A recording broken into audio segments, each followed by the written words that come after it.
Estudantes, nós estamos no tema demanda e oferta, parte 1, só que é o segundo vídeo agora iniciando, então oferta, ok?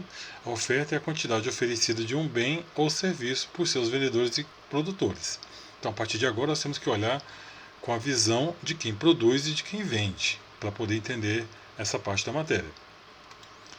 Para isso, então, nós vamos ter os determinantes da oferta. O que vai determinar a oferta do produto será o preço do bem, então vai ter a lei da oferta, o preço do insumo, a tecnologia empregada e as expectativas. Então, falando então do preço do bem, lei da oferta.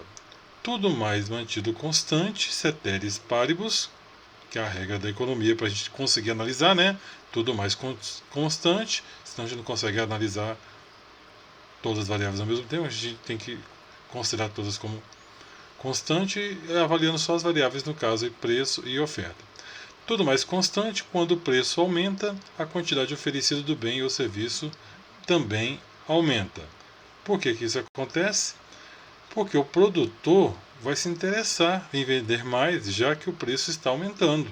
Visão, óculos, visão de produtor e vendedor. Imagine então o exemplo da saca de café, que ao final de dezembro de 2024, janeiro de 2025, houve uma alta muito grande e a saca subiu a um patamar, imaginar aí, R$ 2.500 a saca.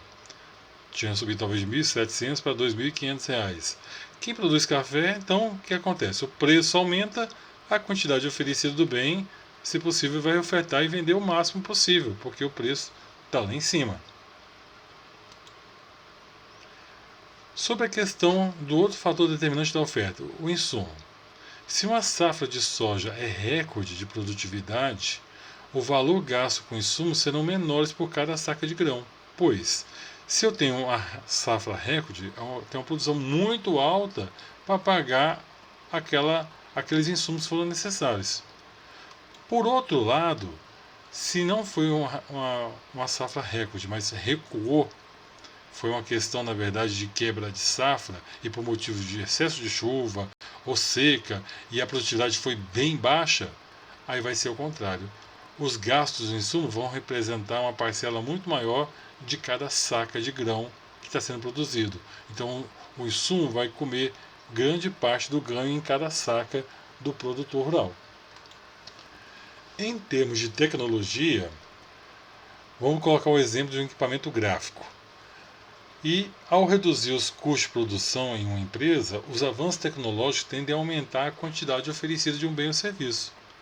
Por exemplo, uma gráfica adquire uma máquina com menor consumo de energia, mais eficiente com o uso de tintas, com menor perda de papel e maior quantidade de produção por hora, permitirá menores custos operacionais e maior produtividade por dia de trabalho.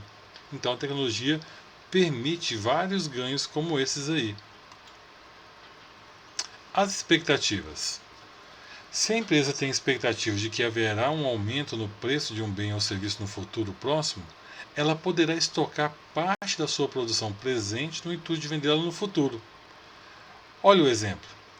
Exemplo da enchente do Rio Grande do Sul, 2024. A expectativa de falta de arroz para colher pode fazer com ocorrer a busca de armazenar mais arroz em casa as pessoas e faltar o produto no supermercado e para outros que ainda não compraram.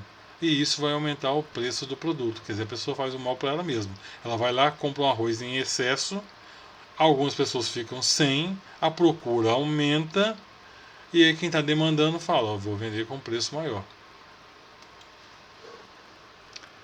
Dando um exemplo, então, utilizando aí a regrinha da economia, ceteris paribus, né? Tomando como base aí aquele mesmo exemplo da pizza. E agora nós estamos avaliando a oferta. Quando o preço é zero e a pessoa está ofertando óculos de produtor e vendedor, a preço zero, é zero a quantidade a ser ofertada. Não quer ofertar. Ele não vai ter ganho. Mas se o preço já vai ser de R$ 12 por pedaço de pizza, quem é ofertante, vendedor, produtor, já vai querer oferecer aí umas 6 unidades de fatia de pizza. E se esse preço for a um preço lá em cima, cada fatia R$ 24, o produtor, né, o ofertante, vai querer colocar o máximo de quantidade possível, porque ele vai ter ganhos muito interessantes. Bom, tratando-se da interação entre demanda e oferta, equilíbrio é obtido quando há uma situação em que a demanda e a oferta coincidem, que é o ponto amarelo aí no meio. Perfeito? Nós temos aí a quantidade ofertada, que é a linha vermelha, a quantidade demandada, que é a azul, mas é o ponto amarelo aí, é o ponto de equilíbrio. O preço no qual as curvas se cruzam é o preço de equilíbrio. E a quantidade é chamada de quantidade de equilíbrio também. Bom, vale a pena ressaltar que ao longo do tempo podem ocorrer alterações nos determinantes de oferta e demanda, que gerarão novos pontos de equilíbrio. Não é uma coisa fixa. Equilíbrio de mercado. Bom, quantidade do bem que os compradores desejam é igual à quantidade do bem que os vendedores oferecem. Então, ali há um encontro do equilíbrio em termos de quantidade. E do preço? Preço que os consumidores desejam pagar quando é igual ao preço que os vendedores desejam receber. Temos então um equilíbrio de mercado. Quando ocorre excesso de oferta de um produto no mercado, tá? Um excesso de produto no mercado, excesso de oferta. Isso representa o quê? Que o preço ficou acima do preço de equilíbrio e os vendedores não conseguem vender tudo o que desejam. Então seria o caso do excesso de oferta, o produto fica lá parado e não consegue as pessoas consumirem ele porque o preço não está interessante para quem está demandando. Por outro lado, o excesso da demanda, o preço está abaixo do preço de equilíbrio e os consumidores não conseguem comprar a quantidade desejada. Não conseguem comprar porque falta produto, porque o preço estava abaixo e aí o excesso de demanda, pessoas procurando, chega um momento que os produtos vão acabando e as pessoas não conseguem localizar para adquirir.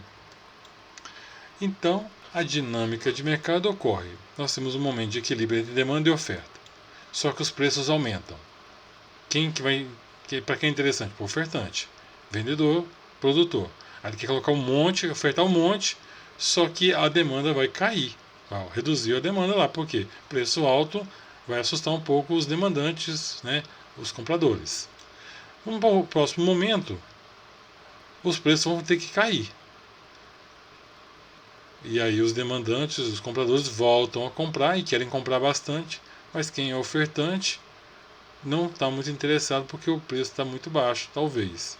E aí o mercado volta a um novo equilíbrio, voltando, aumentando o preço, e ele volta a um novo equilíbrio. Então os mercados tendem a se tornar balanceados. Então o preço subir e cair vai sempre trazendo ao equilíbrio do mercado. Nessa aula de hoje, nós vimos então demanda e oferta, parte 1 e parte 2. Desculpa, a parte 1 com 2 vídeos, né? No total nós vimos então a microeconomia estuda o comportamento dos indivíduos, famílias, empresas e o mercado. Os preços baixos estimulam o consumo e desestimulam a produção. Preços altos tendem a reduzir o consumo e estimular a produção. A lei da demanda, ceteris paribus, tudo mais constante. Se o preço aumenta, a demanda cai. Bens normais, bens inferiores, bens superiores estão nessa relação de demanda e oferta. Lei da oferta, tudo mais constante. Se o preço aumenta, a oferta também aumenta.